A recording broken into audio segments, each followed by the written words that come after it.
they have to pick something that is going to start the fight for them, because it's going to be difficult for the rest of the team to make a first move. Like Clockwork is definitely one of the few better heroes like doing that, and Empire is going to go for their classic off-lane Earthshaker or Sand King. So in this case, it will be the Earthshaker. Yeah, the Sand King being banned out in the last minute by Vici, but then the Tide being banned out by Empire to shut it down. So Clock being the last resort. All right, so with the Earthshaker coming in, I mean, how's Empire looking in game one? Pretty good. Yeah, I mean, I would say their draft has much more room for error, whereas Vici's draft, they have to execute much better to win the game. I'm not as biased against Vici Gaming's draft as you are. I feel like they actually have the tools they need to kite the Tiny. They have good stuns, they have good slows, they have lots of them as well, right? To try to kite around. I think the most important thing Vici Gaming needs to deal with is how do they prevent the Quap from running rampant. If they manage that, I don't think IO Tiny is the big problem here. All right. Well, we will find out. Game is starting. Game number 1 between Vici Gaming and Team Empire of Group B. For most of the game, like he's just, if he ever gets the Earthshaker inside of his cogs with battery assault, you can't actually do anything as an Earthshaker. Oh, most definitely. Like if I'm an Earthshaker off lane, and I see a Clockwork on the other team, it's just annoying to play in general. And the other thing that we should consider is that Rubik, if you give up a Rubik Fissure, especially with the type of lineup that Empire have, it's going to be so hard for them to play against. Because one of the harder counters to the Queen of Pain, especially for setups, is having the Fissure, right? You can Fissure, then the Rubik can walk in, lift, and then the Crystal Maiden can Frostbite, and it's pretty much a free kill. So I kind of want to see Silent not build typically, which is the whole, what is it, like a lot of people just go Orchid off the bat. I actually think going something like Ags, BKB, or Yule Scepter, like something defensive first, is the better play here. Of course, we want to take the time to welcome everybody from the stream that is just now joining our commentary. Hope you guys are ready for what should be one of the better games of the group stages, as Empire and Vici Gaming both rated quite heavily. We're going to see Empire already setting up on this top bounty rune. Vici Gaming will take the bottom one. So it doesn't look like we're going to be seeing any first blood action. Ice. Whoa, he's just playing this very aggressively. Throws down an early cogs and managed to get two bounces you gotta off be careful. I actually thought he was going to get pushed one more time onto the. That would have been miserable. Pushed up onto the cliff. Yeah, he has no gold. That would have just ruined his game. That was a very clever move by Ice, especially the way that he set that one up. Like, even if he doesn't get the bounce back, just getting one or maybe even two pushes like that is kind of worth use of the mana. Now, our middle lane is going to be Super facing up against his Resolution, Aloha Dance, Tiny Whisk combination. Of course, he's not going to be alone. Fenrir is going to be spending a lot of time bouncing in between jungle and moving into lane, as I'm sure Super is going to need the help. Oh, yeah, for sure. Like, there's no reason for Fenrir to just abandon the Dragon Knight, because he's going to struggle in general. Like, look at this already. This is what we were talking about when we first saw the draft, is that the Dragon Knight does okay, but it's really deceptive. Like, it's not actually that great of a matchup. And so I'm pretty interested to see that. A lot of bottle crowing is what Super has to do, because he has to stay at pretty much max HP, and even then he can't really get too close to the Tiny Whisk combination. He's going to have to just spam out a lot of Breathe Fires. Now, there is going to be some recovery gold to be had. As Fenrir is farming up the creeps, he's also stacking them. So he's killing the bigger creeps, but the smaller creeps are stacking up. I'm sure that'll be something Super is able to farm a little bit later with his Breathe Fire. Meanwhile, at top lane, Ice is dealing with a very difficult lane. 2 different ranged heroes and 2 different slows on top of that. As Always Want to Fly has gone for the more offensive build, level 1, as why would he need Shallow Grave or Shadow Wave in this matchup anyway? Yeah, for sure. And for me, personally, Empire is just a team of polar opposites when compared to Vici Gaming. And it just feels like Empire have their number. Like, I think the last few times I've cast them, it's always been Empire that wins this matchup. And I think it just comes down to the playstyles. Like, Resolution is a completely different mid than Super, right? Like, Resolution likes to play incredibly aggro heroes that soak up a lot of farm. Ice likes to play like the playmaking mids and stuff like that, but this might actually be first blood here. Yeah, Aloha Dance, he actually snagged that haste rune. They're going to go for Ice, who trapped himself into cogs, is trying to get away now, but the haste rune plus the extra movement speed on the tethered Tiny is allowing them to keep in pace. Ice goes for the deny. Oh, Aloha Dance actually snacks the first blood there. I was giving him mana too. Right click, and now Fenrir has enough mana. He's actually going to turn around, get off another Crystal Nova, but he will die as well. Aloha Dance secures a double kill. The tower hit will actually finish him off in the end. But it's still a big win for Team Empire as they battle it out for that top rune. Yeah, and this is what I was talking about. It's the playstyle of Empire. I don't think that Vici Gaming is used to teams getting this active on them and just playing so aggressively on them from the get-go. And it's kind of weird because the heroes would dictate otherwise, right? Like, the mid lane is very aggressive, but the types of supports that Empire typically pick are defensive ones, right? Like, they really favor heroes like the Shadow Demon, the Dazzle, and so those aren't heroes that you typically see initiate or anything like that. And in this game, you see that too, but it is Empire that pick up the first kill. Whereas their offlaner, Yoki, almost always plays the Earthshaker, the Sand King role, and on the flip side of Vici Gaming, you've got Ice Ice Ice that almost always plays some sort of playmaker role. Like, he doesn't just like to play a passive offlaner.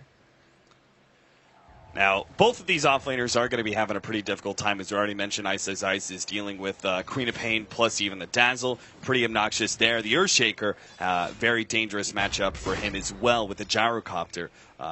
Being able to dish out so much damage with that Rocket Barrage, he's got to play pretty safe and passive in his lane.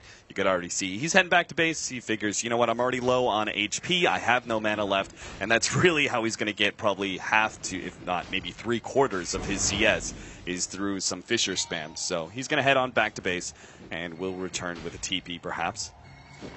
Still waiting on some more action in this middle lane. Super, though, is being very careful to keep his HP bar up. Every single time he gets a toss on him, he makes sure to use another bottle charge to keep high HP. And whenever they go for a rune, he's able to move forward and get a couple of right clicks, but as soon as they return, he has to sit back once again. Yeah, something interesting is Aloha Dance isn't playing the typical Wisp role on the dire side, whereas I don't actually think they cut down the trees, so they can't go for the repeated neutral stacks like most combinations opt to. And I think this is just because they want to try to apply as much pressure mid as they can, but it's not even like they're dominating in CS, and they haven't actually been able to pick up a kill on Super, so I would kind of like to see him revert to going back to the stack and focusing on that, just to give Resolution that huge infusion of gold. Do you think there's any real danger that if Aloha Dance actually leads, they're going to go for Super now? Attempted toss back there, but it actually misses. Resolution caught underneath the tower will take a lot of this damage, but there is, of course, that constant tether and damage reduction, but the toss back, now the tether fades, and there's no more heal. With the rotation out from FY, they actually pick up the kill on Team Empire. Huge loss there for the Tiny Wiz combo. That was actually so big of a rotation. Like, there's no way that they could have anticipated that, and it was just good play overall. And Ice Ice Ice is going to get isolated out, but he's just going to TP and be fine. But that was just really good support rotation, because typically the way that you approach it against a Tiny IO is that you don't want to go on the Tiny, right?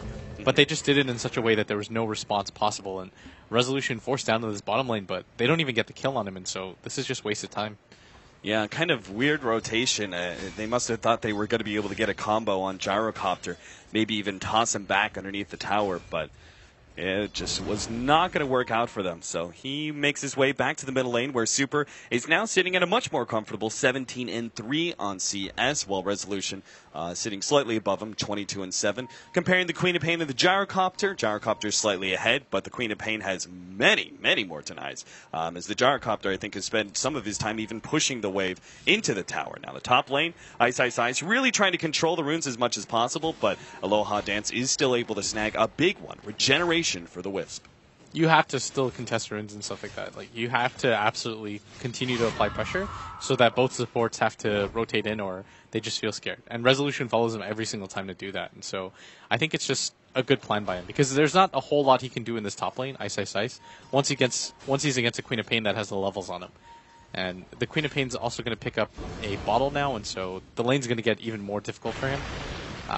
Because he doesn't have one of his own. In this mid lane, Super, actually with the stun, and both supports rotating forward. Oh no, the tether's going to be broken. Oh no, it actually still keeps alive, and that will actually keep Resolution alive, potentially. No, the burst damage is still too much. Aloha Dance couldn't stop that one. Tried to tether and bottle as much as possible, but it does not work out, and another kill on the Tiny. At this rate, Super is now going to completely take over this lane by himself.